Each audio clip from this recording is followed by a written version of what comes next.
Thank you so much, my dear sister.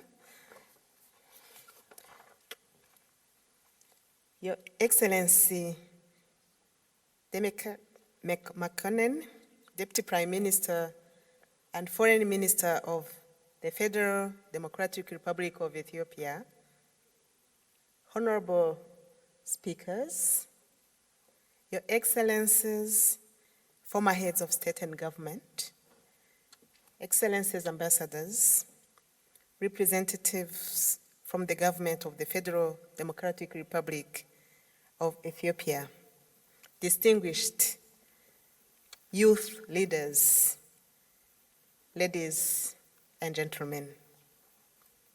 I bring you greetings of good wishes from His Excellency Musa Faki Mahamat, Chairperson of the African Union Commission, who is unable to participate in person due to prior commitments and has tasked me to represent him in this summit.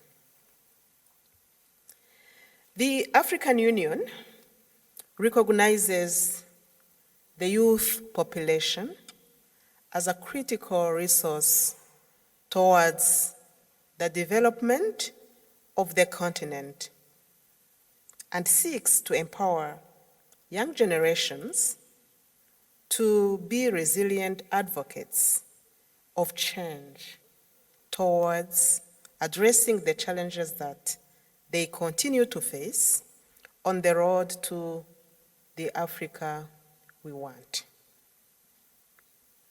An intergenerational dialogue such as this one, where our future African leaders, I should actually say current, because they are granted the platform and opportunity to engage with the present and former leaders. This intergenerational dialogue serves as a valuable platform for the empowerment of our young leaders, who I implore to seize this opportunity to make your visions and expectations known. The importance of young people as drivers of development cannot be overemphasized. They are the current and future leaders of Africa, and without the focused and accelerated push towards their success, this potential demographic dividend will remain just that, only potential. In the worst case scenario, in the absence of harnessing this potential on a continent where the median age is 18.8 years old, this would be prescription for disaster. Paying attention to young people, therefore, is in the interest of Africa and should not be perceived as doing them a favor or fulfilling a human rights imperative. In my view, there are 5 things we must do to that effect. We must invest in them. There is no better investment in the human capital than education and health. We must also include them by mainstreaming their issues across all policies and programs, and by taking their views through consultations. We must also trust them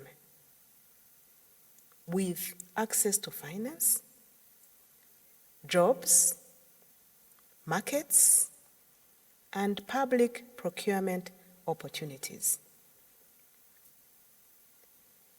We must entrust them with leadership roles and taking care of societies and the environment. Finally, we must protect them with ensuring peace and stability on our continent. At the African Union Commission, we are committed to harnessing the youth potential as an opportunity the continent has to achieve its vision of an integrated, peaceful, and prosperous Africa. 3 main initiatives speak to that fact. The first one being that, as you may know, we are working towards the full reform of our beloved continental institution and its organs and offices. Therefore, we are diligently monitoring the implementation of strategies that have been devised to ensure that we reach 35% of youth in our workplaces. We look forward to receiving applications from some of you here in this room as we are aggressively recruiting for the new structures that are coming up. Actually, are already decided, and others are coming up.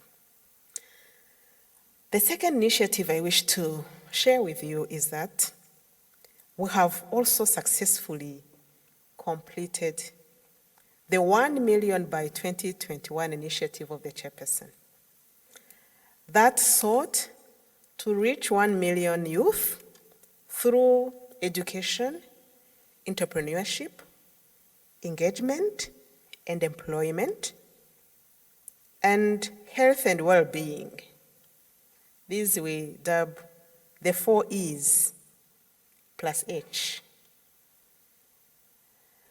The target you have set for 2021, actually, we exceeded it by far, as this initiative actually reached 8 million. And now its successor initiative, called the 1 million next level, has set to reach 300 million youth by 2030. This is not an easy task, and it requires all hands on deck. The last but not least initiative I wish to mention and share with you this morning is the African Union Women and Youth Financial and Economic Inclusion, the WIFI 2030, WYFEI 2030. This initiative, which was launched in July this year, will seek to be reaching out to women and youth and implement the youth-centered programs, and I'm glad that it will be discussed as a part of this forum. This initiative seeks to unlock financing to the African women and youth businesses to the tune of $100 billion for 10 million such MSMEs by year 2030 as we implement the decade of women's financial and economic inclusion. And this initiative also targets other programs, but I wish to highlight just that. we have started actually seeing mobilization, and as you may have followed, the elder NEPAD has been spearheading a program for the youth called Energize Africa. This program is indeed one bold step on this Wi-Fi 2030 path. This forum will provide an excellent platform for engaging the beneficiaries on ways to enhance our reach and achieve our mandate. Distinguished ladies and gentlemen, let me conclude by extending my appreciation to everyone present here today.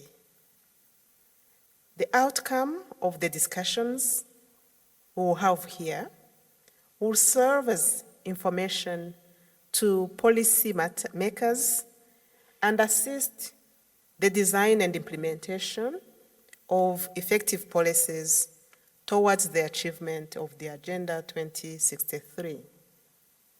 I hope that we will have successful engagements and recommit to addressing the challenges that African youth continue to face in their efforts to realize a united, peaceful, and prosperous Africa. I encourage us to take advantage of platforms such as this and collaborate in coming up with key actions and steps towards youth empowerment and Pan-Africanism.